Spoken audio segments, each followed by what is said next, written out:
បាទលោកស្រីបងប្អូនទាំងអស់គ្នាបាទថ្ងៃនេះគឺក្រុមការ website video learning បាទនឹងចែកចម្លែកចំណេះដឹងជូនលោកអ្នកមួយទៀតបាទពាក់ព័ន្ធនឹង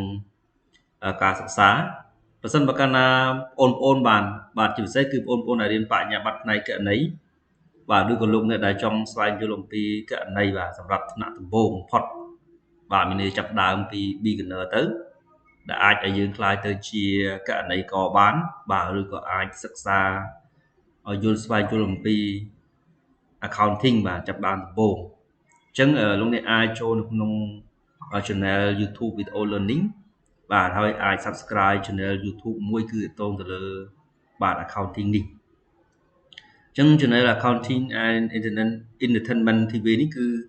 យើងនឹងសិក្សាពាក់ព័ន្ធនឹងគណនេយ្យដំបូងបំផុតបាទមានន័យថាចាប់ផ្ដើមដំបូងបាទចាប់ពី A ដល់ Z បាទអ្វីគឺជាគណនេយ្យអ្វីគឺជា asset អីយ៉ាងអញ្ចឹង channel នេះគឺសម្រាប់អ្នកដែលមិនទាន់ចេះគណនេយ្យសោះបាទអញ្ចឹងលោកអ្នកអាចនឹង subscribe វាដើម្បីជាប្រយោជន៍បាទនេះគឺមានវីដេអូបង្រៀនមានន័យលោកអ្នកអាចចេះវីដេអូនៅក្នុងនេះគឺយល់ពី concept គណនេយ្យបាទយល់ពីគណនេយ្យស្អីគឺគណនេយ្យការកត់ត្រាការបញ្ជីទៅម៉េច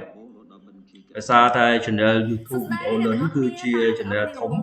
បាទមានថាបញ្យលលោកអ្នក